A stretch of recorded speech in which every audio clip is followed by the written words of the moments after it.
Everybody, it's Bill Whittle live on Tuesday, the 28th of February.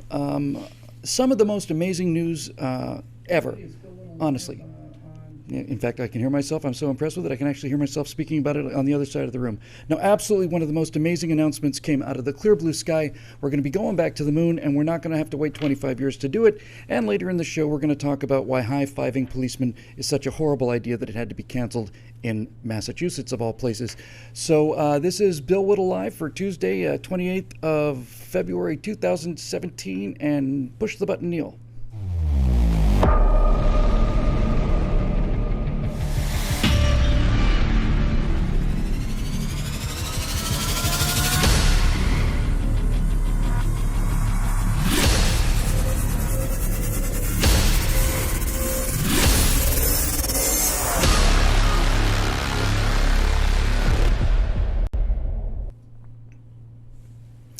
Well, imagine my surprise. A guy who's basically been an Apollo kid his entire life. Most of you probably heard this story so many times it's enough to make you ill. But you're going to hear it again anyway because, frankly, your illness is not really my problem. Here's the deal. I was 10 years old when I saw the moon landing. I was 5 when I saw the Thunderbirds. I wanted to be a fighter pilot. I saw the moon landing in the Plaza Hotel in New York City. I was 10 on July 20th, 1969. My dad was a hotel manager. We were up in the other manager's suite, and we were looking down, and in Central Park were all these giant screens. And at 10 years old, I saw Neil Armstrong step off the lunar module, Eagle, and land on the moon. And for the last 40 years or so, I've been waiting for something like this to happen again. And I frankly didn't think I would see it. I have been steeling myself in a way that I'm not comfortable with because I don't generally like to feel this way. I've been steeling myself to the idea that, okay, well, the Chinese are going to get there before we do, and and I'll have to be able to go into this mode where it's like, okay, well, yes, fine, you guys actually are, you're on the moon or you're at the moon, but we were there 40 years ago, or 50 years ago, so they're, but it doesn't matter, it still felt like decline. And then last night, just kind of casually browsing around, I found out that Elon Musk and his company SpaceX has decided that they're going to go to the moon. And you know when they're going to go to the moon? Are we going to be able to take a ride to the moon in 2031? No. How about 2027? No. How about 2022? No. We're going to the moon next year. 2018, we're going back to the moon. And when Elon Musk says something, I have to tell you, I'll show you a picture of the capsule in just a moment here, but when Elon Musk says something, I tend to believe him. He said, I'm going to start my own rocket business, and you know what? He started his own rocket business, and the first ones blew up, and then they didn't blow up. And then he built bigger rockets. And then Elon Musk said, I'm going to build a capsule that'll be able to re-enter the atmosphere and splash down in the ocean. And I said, sure he is. And he did. And it worked just great. And then he said, I'm going to put a heavy rocket up there, and I'm going to be able to fly supplies to the space station. And now, by now, I'm thinking maybe he will. And he did. And then, of all things, he said, I'm going to bring the booster down, the main stage booster. We're going to bring it back, and we're going to land it precisely on the X in SpaceX on a pad. And I said, oh, come on, are you kidding me? And then he said, and we're going to do it in the ocean. We're going to land in choppy seas in the Atlantic on a barge the size of a postage stamp. And he did that, too. I'll talk about why he did the water landing out there in a minute or two, but I'm just completely over the moon. I mean, I'm looking at this stuff and I'm thinking, oh, here we go, some more vaporware. Here's some more, here's some more computer graphics, and okay, but no, these are real graphics. So let's just have a quick look at the capsule. We've been taping right angles all day, and if I hadn't been, I would have shown you some video of the landing on the thing. So that's the capsule. And basically it looks like it's roughly, if you see the sizes together, it's about the size of the combined command and service module. It looks kind of similar to that. This one's a little stouter looking, a little more modern looking.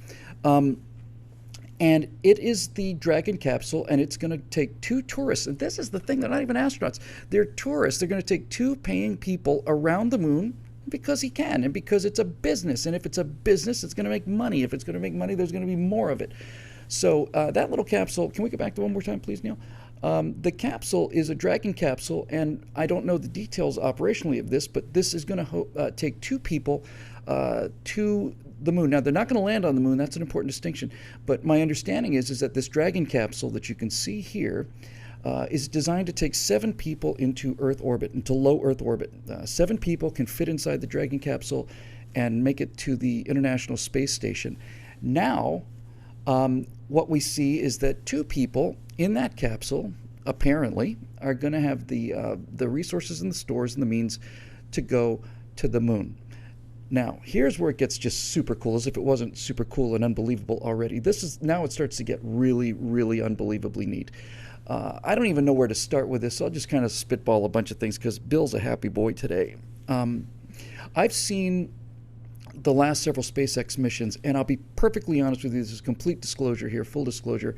I see these, 20-something, 30-something people, and they're doing the announcements about the launch and everything, and they're in, T-shirts, and they're in, jeans, and I thought, get a haircut, you hippies, and put on a cheap clip-on tie and some button-down short-sleeve shirts, and have a bunch of, pens in your pocket, and be sure not to forget the slide rules, because that's what a moon mission team is supposed to look like. And it's not supposed to look like a frat party, but that's what it looks like.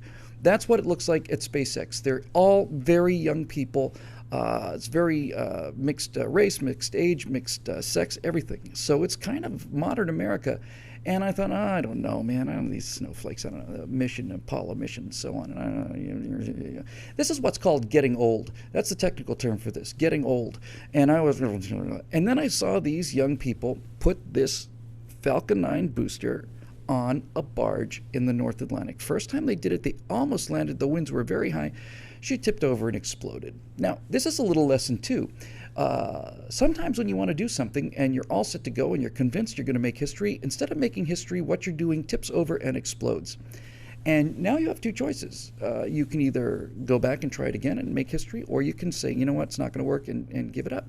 I've never heard ever that SpaceX or Elon Musk was going to give up anything. So they kept on going, and then they did it. They landed on this little on this tiny little remote control barge out there, and then they brought it back down to the Kennedy Space Center, landed it there. They've done it at night, they've done it through clouds, and it works. And that tells me that if Elon Musk is going to stand in front of reporters and tell the public that he's going to go to the moon in 2018, then I believe he's going to go to the moon in 2018. We just shot our right angles, and my members only segment is about this, so I'll let you in on a little bit of it. The most poignant thing I heard about the moon landing was from one of the flight engineers, I think. It might have been one of the astronauts. As a matter of fact, maybe it was. It might have been from a documentary called Shadow of the Moon.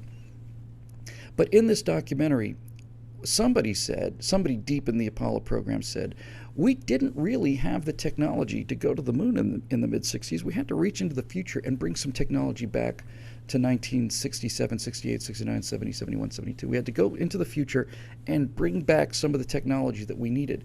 Now, needless to say, they're not talking about a time machine, but what they are talking about is they had to really, really push the envelope of what was possible and take the best minds on the planet, put them all in one place, and give them some money and give them their heads. Let them go where they want to go, do what they want to do. And it was the greatest event in human history.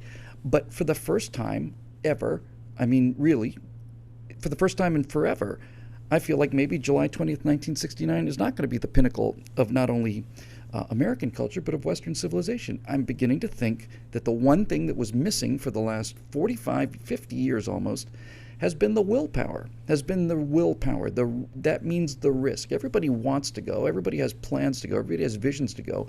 But who's going to actually make it happen? Who's going to get up and work through all of the explosions, all of the test failures? Who's going to get out there and fight the regulatory battle and fight the financing battle?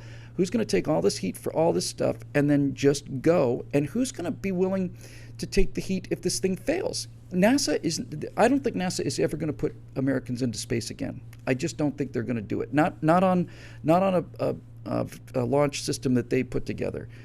This new space launch system is, billions and trillions of dollars over budget, and the one flight they did, the booster hit the capsule on separation, and that's not supposed to happen. So here's this guy, and he's gonna make a small fortune in space exploration. He's going to start with a large fortune, but that's the old aeronautics joke. But he's actually doing it, and now, if you look at the inside of the Dragon capsule that he showed a picture of, I assume this is the one that's modified for the moon flight. It's much roomier than the Apollo capsule. It's not a whole lot bigger on the outside, but the Apollo capsule is just crammed. These guys are just really in there and wedged in there in their suits and everything, and there are thousands and thousands of switches, and all of these switches have to be done in pretty much the right order. You don't want to mess any of them up. If you want to see exactly how cool the Apollo command module is, and especially how amazing it is to operate one, I cannot recommend Apollo 13 highly enough if you haven't seen it already. It's tremendous. But the inside of the Dragon capsule looks like the display looks like a guy who's got a pretty good video game set up. He's got, two big monitors here. They're big, and they've got cool displays on them. There's like something that looks it's not even a flying joystick. Might be a docking joystick, but I suspect they'll do it automatically. Certainly, there's nobody, no matter how skilled you are, who can land that rocket on the pad manually. When that thing is coming down from, it's coming down from outer space, not in orbit yet, but when the boosters and the first stage come back, they're flying backwards, and they're flying backwards at very high speed. There's very little fuel left in the boosters. And then when they have to be just exactly right, they have to be burned. It has to happen at the exact right instance. And all of the wind corrections and all the rest of it is being looked at 50, 60 times a second by pretty advanced computers and GPS and all the rest of the stuff that we didn't have in the mid-60s. That's why we had to splash down in the ocean, because the ocean, as it turns out, is bigger than a landing pad. And when you've got an ocean, let's just say the Atlantic Ocean, you've got a lot of room for the capsule to hit the surface of the Earth and have a little bit of a softer connection than you would if you were on land. The Russians landed on land out in the plains, out in the steppes of Asia, the far, far wilderness of the Soviet Union and later Russia. And most of their capsules came down by parachute, and just before they hit the ground, a rocket would fire really hard and just slow that impact down just enough. So, look, I think it's going to happen, and I think it is so overdue for happening. Overdue is not the word. It's a, I don't know. I don't want to really oversell this. Those of you who've followed me for a while know I tend to get a little bit excited about things. But I have to tell you, this is the first time I have felt that there's still a future in front of us instead of having a great future behind us. And it's because of the vision of an individual. In the same way that this iPhone is the vision of an individual. And by the way, this is impossible to manufacture. You cannot manufacture it. Engineers will tell you that for something this size to do everything it does is just not possible. So it cannot be built. This cannot be built. And there are legions of people to tell you why it cannot be built. But Steve Jobs had a vision for what he wanted, and he went in there with his engineers, and he had some money, and he had his personal willpower, his personal vision. He would go in there when he was pitching the iPhone, and he'd say what we need the engineers to do, and they just looked at him in amazement. Just looked at him like he was barking mad. You want the phone? Okay. And you want the phone to be a camera too? Yes. And the phone has to know where it is? Yeah, it's got to have GPS. And it's also got to know what its orientation is. Yeah, it's got to have gyros sensing its orientation and all of this stuff. And you want it to be how big? This. And they laughed at him. And a couple people said, my understanding of the story is at least one engineer said, Steve, that's just not possible. Can't be done. I heard he fired him on the spot. Now, that may be urban legend, but it's close enough to have the ring of truth to it. You do not accomplish things like the iPhone, and you don't accomplish things like returning a booster from space to land on the X without an individual running the show. And that's the essence. Individuality is the essence of conservatism, and it's the essence of capitalism, and this is why I believe it's going to happen. I believe it's going to happen because there's an individual man with a vision, and he's in a hurry, and he's got some money, and more than that, he knows how to make connections. He's an entrepreneur. A lot of people have huffed and puffed about, well, we're taking state money for SpaceX, and it's all just subsidies and so on. Look, the United States government is a customer of his, and in this stage of flight, you're looking. I'm not talking about so much subsidies. I suppose he did get some subsidies, but if there's ever a reason for something like this, like a subsidy, it's for a market that's going to get bigger and is going to keep the United States ahead of the world. He is not just putting together deals with the government. He's putting together deals with other investors. He's doing what has to be done to not just run a company. That's hard enough, running a big company. But the man's a visionary. So in addition to landing on the moon, he's also built an electric car, and he wants that electric car to be able to drive for 4 days or something like that. And he's put batteries in your house. You hang them on the wall like a beautiful kind of a piece of modern art, and they'll power your house for 5 or 6 days. And he's developing, very fast ground-based travel where you're going through a tube, and if you evacuate the air in front of the tube, like a kind of a spitball going down a straw, it turns out that you can go at what would otherwise be supersonic speeds because there's no air in front of you. You're traveling in a vacuum under the earth. You get from Los Angeles to New York in an hour, maybe, or two. He's doing these things because he is absolutely amazing. Now, Vicki Pierce has said, I need to look at the United Launch Alliance and their 100% launch success rate. Musk has run things and blown up 2 rockets in less than 10 years there. Now, I have to tell you, Vicki, United Launch Alliance is an impressive group of people, and they fly, I'm pretty sure they fly the Delta Heavy, which is the heaviest lift rocket in the world. But, and I say this advisedly, and I've said it before when we talked about the Virgin America Spaceship 2 failure.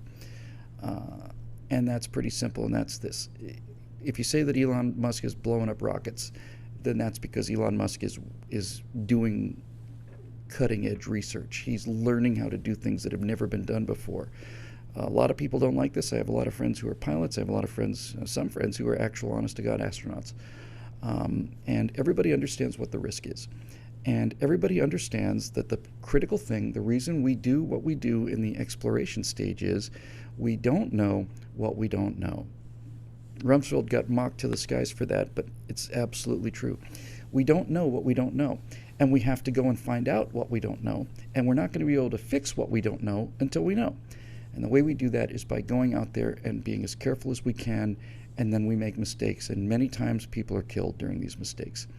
And that's how we find out, and that's why astronauts and test pilots are heroes, because they are risking their lives to find out what we don't know. There's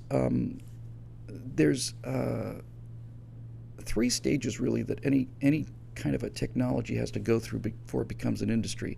And since space is still developing, we can probably see this example more clearly if we look at aviation. And the 3 stages it has to go to is scientific feasibility, engineering feasibility, and then commercial feasibility. Scientific feasibility in the case of the airplane is it possible scientifically to build something that is heavier than air and flies? And the answer, as it turns out, is yes. And the Wright brothers proved the scientific feasibility of airplanes. Those airplanes didn't make a lot of money, and they certainly weren't very effective. They got better fast in the pressures of a war, but the initial Wright flyer, especially the Model B that they spent a lot of time on, was a pretty primitive airplane in fact, it was an extraordinarily primitive airplane compared to modern airplanes, but that was not the point. The point was, with the Wright brothers, is it scientifically possible? Can it be done? And it turns out the answer is yes. So our scientific feasibility is, can we put an object into Earth orbit? Yes. Can a living creature survive up there? Yes. Can we put a man into Earth orbit? Yes. Can we send him around the moon? Yes. Can we land him on the moon and bring him back? It turns out, yes, we can. And those missions were a lot more dangerous and a lot more actually, fouled up than most people realize. It wasn't just Apollo 13 that ran into problems. They were all having some big problems, but we did it. So scientific feasibility. Engineering feasibility in aviation would be the Spirit of St. Louis. Now you're talking about, can engineers build a vehicle that is capable of making money? Is it possible to do something with this scientific invention, the airplane? Is it possible to make one that has actual practical use? And, the DC-3 is a great example of probably the first airplane that really said, yes, you can actually make a business out of this. You make more money than you spend. Well, God knows a lot of airlines got out of business. But Charles Lindbergh flying across the Atlantic is now showing that we know that an airplane works. That was 1903. I want to say Lindbergh was 27. It might have been 29. I'm not sure for the Spirit of St. Louis. Somebody will tell me in a second. However, can we use the airplane for something useful? In other words, can we fly from New York to Paris? Really, they wanted to know, can we fly from London to Paris? But sooner or later, the world's going to be connected, and the airplane's going to do it or it's not. So you build an airplane like the Spirit of St. Louis. Spirit of St. Louis had 1 passenger. The Spirit of St. Louis was so full of fuel that there was no windows. You couldn't see anything straight ahead to the airplane. Lindbergh got into an airplane that was like sitting in front of a front of an ATM machine, except there's no windows and there's no screen. He had his instruments on a wall in front of him. He had a periscope, and he could look out to the side of the airplane. And at least in the movie, The Spirit of St. Louis, some woman comes up and says, "Oh, a periscope like on a submarine." And Jimmy Stewart, playing Lindbergh, says, "It's not exactly the analogy I was hoping for as I fly across the Atlantic." So he's up there 33 hours or something like that. He's barely alive. He's hallucinating. He's so tired. And he does it. He pulls it off. So that's engineering feasibility. And then finally you get to commercial feasibility. And I jumped the gun a little bit on that. It's 27. Thank you very much, Stephen Gordon. May 20th to 21st, 1927. So we know we can do it engineering-wise. Now the question is it economically feasible? We know it's a scientific toy? Yes. We know it's an engineering possibility? Yes. Can we make money at it? Yes or no? And the DC-3 was the first airliner that really showed that, yes, we can make these airplanes inexpensively enough, and we can make enough of them, and we will fly them for long enough, and their safety record is not great, but will be good enough so that people will fly them. And the DC-3 basically showed the world that commercial aviation is in fact possible. And that's where we are today. Jetted back and forth. I was at CPAC for a couple days. I got on a Boeing 737, which was first designed, I want to say, in the mid-60s. And that airplane has been constantly improved, constantly upgraded. It's better, not only better than it was when it began, it's probably the best airplane in the world, 737. Same basic design, but no part of that new 737-900 is anything like the 737-100. I don't think any two parts from the two airplanes would fit together. They just got it better and better and better. But that's not the point. They didn't have to prove anything that would already been proven. Even things like the 707, which was the first airplane I ever flew when I was 3, Pan Am 707, that was not as groundbreaking as the DC-3. It was doing what the DC-3 and later the DC-4 and 6 and all the rest were doing in the Constellation. It was doing it faster, but it wasn't proving something that hadn't already been proved. So there we go. We have now an opportunity to see if this is an engineering flight. It's not an economical flight yet. This is still an engineering flight. But what they're going to do is they're going to put 2 tourists in this space vehicle and fly it around the moon. And at first I thought, are they out of their minds? And then I realized, no, he's talking about doing this for money. And there are billionaires in the world. And by the way, if you're watching this and you're not a BillWhittle.com member, please, please, please become one today, because I now have something to live for. And if every single person watching this show if every single person watching this show were to only donate, I think it's about $4.7 million. If each one of you watching during the duration of this Bill Whittle live show, including members, if each one of you could donate $4.7 million, I got a pretty good feeling I could go on this flight. So he's doing it with tourists because Musk, when it's all said and done, he's not just a business operator, and he's not just a brilliant engineer, and he's not just a visionary. He's what Steve Jobs was. He's also a showman. Jobs understood the power of showmanship. He understood that the key to all of this working is, can I sell it? Can I make it interesting? It's an amazing device, and we built it, and even though they said we couldn't, we built it. But can we sell it? Can we make it work? And that's what Musk is doing. He's doing something bold and daring. He's going to send tourists around the moon. I'm so deep in the weeds on this kind of thing. So here's, before we get on to our next topic and say goodbye to our Facebook friends, here's the one thing that's interesting. I couldn't figure out, why are they landing this thing in the water? That doesn't make any sense to me, because I'm not well informed enough. You see, a lot of times you have opinions you don't know anything about. I thought it must be a safety issue. Maybe they just didn't want to bring this thing down over land. Maybe the FAA or something says you can't land a rocket over the continental U.S. or something. And then I found out yesterday that basically the reason that they did the landing on water is because almost all of their boosters are going to come back and land on the water. And the reason that they're going to do that is because as a rocket takes off from the Earth and starts to head out over the Atlantic, always goes the same way. You never see a rocket take off and head out over the Pacific, because the Earth is spinning in one direction, and you need all of that velocity. You need everything you can get. So as this rocket, the booster rockets, take off, and you lose the boosters pretty early, and they can probably just come back and land on the launch pad. But by the time the first stage is burned out, you're pretty far out to sea. And since you want to push as much weight as fast as you can, that means you want to use as much fuel as you possibly can. You'd really, in the past, we've taken that first stage booster and drained it dry. The second the thing is out of fuel and drained dry, it separates and it crashes into the ocean, and we lose all those engines, lose all the tanks, all of it's just gone. And the second stage goes and does the same thing. But as it turns out, if you are ready to recover the rocket in the middle of the ocean, then you don't have to have this huge energy spend of cutting the booster and then flying the booster back to land and then landing it on the Earth. It'll just go up, second stage separates, and she basically just comes straight down and lands on these remote barges. It's just so bloody brilliant, and it's so bold, and it's so daring. And if he just did nothing but SpaceX, if he did nothing but PayPal, he'd be an amazing genius. But SpaceX, and then Tesla, and then this, I forget the name of this underground tunnel,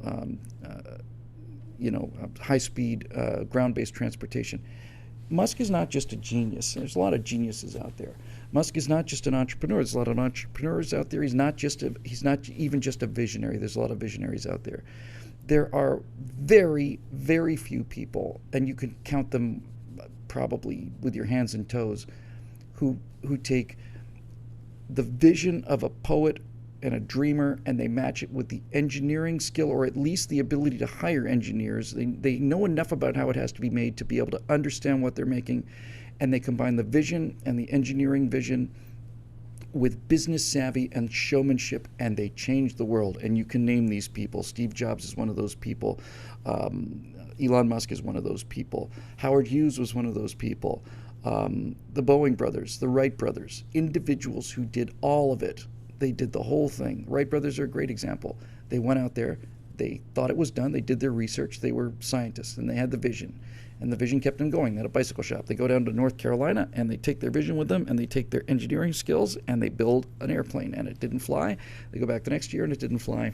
They go back the next year, and they realize, my God, this thing is not performing anything like how it's supposed to perform based on the numbers we have. They realized the numbers were wrong, so they invented a wind tunnel, and they jumped there, went out and did it. So there we go. Look at that. I've been on 30 minutes on this topic, and I probably could do another bunch of them. So one last thing about the SpaceX thing, because this is really probably the coolest part of all. As I've said many times, a signal honor of my life has gotten to be friends with Burt Rutan. And I was talking with Burt one day up at his place in Idaho on the 4th of July, and we were talking about the feasibility of, landing on the moon. And Burt said, if I had my druthers, if I could go, I wouldn't do the moon landing. And I said, really? He said, no, there's a better mission than the moon landing. To the moon. Well, do tell. Turns out this is the mission that Musk is selling, because they're not landing on the moon. That's a whole nother order of magnitude of problems, getting a lander there and all the rest of it. So what they're going to do is they're going to do a lunar flyby. But what Burt was saying, now, just to be clear, this is what Burt wanted to do, and now it's what I wanted to do. It's not necessarily what Musk is going to do, although Musk has said it's going to be something like this. Burt basically said, look, we know the geometry of the moon's surface very, very well. We know it probably to within a couple of inches. We've got a very good idea of the topography of the moon. And we also have a pretty good idea of the gravitational anomalies. Some parts of the moon and the Earth are a little more gravitationally stronger than others. We know what that is real well. So Burt said the mission he wanted to go on would be a lunar flyby mission where you just go out and around the moon and back. But what he said was, since the moon has no atmosphere, you would be traveling at some insane speed. I want to say, I don't know, is it 20,000 miles an hour? Somewhere in that ballpark. And he said you could take the vehicle down to a mile above the surface. You could probably take it to 1,000 feet if you wanted to, with a pretty good amount of safety. And he said the rush, no one's had this experience. The space station moves at, I want to say, 17,000 miles an hour, but it does it 120 miles above the surface of the Earth. Can you imagine what doing 20,000 miles an hour would be like if you were as high as maybe a 10 or a 20-story building? It'd be a blur. It'd be the most amazing thing ever. And there you go. So, and the final thing about this is cool. We're going with HD, Ultra HD 4K video, and we're going to get pictures. And I think if it were me plotting that mission, I'd have that flyover happen right over the Apollo 11 landing sites so they could take out their high definition, GoPro cameras and get a look at the little lander down there that landed 50 years ago and put all the rest of this nonsense to rest. Okay, that'll do it for our Facebook fans today and Facebook friends. Thanks so much for joining us. You probably know the drill by now. By the way, I'm not going to ask for any more membership things now. What you could do for me, though, if you'd like, is you could either like the video or share it, and especially like the page.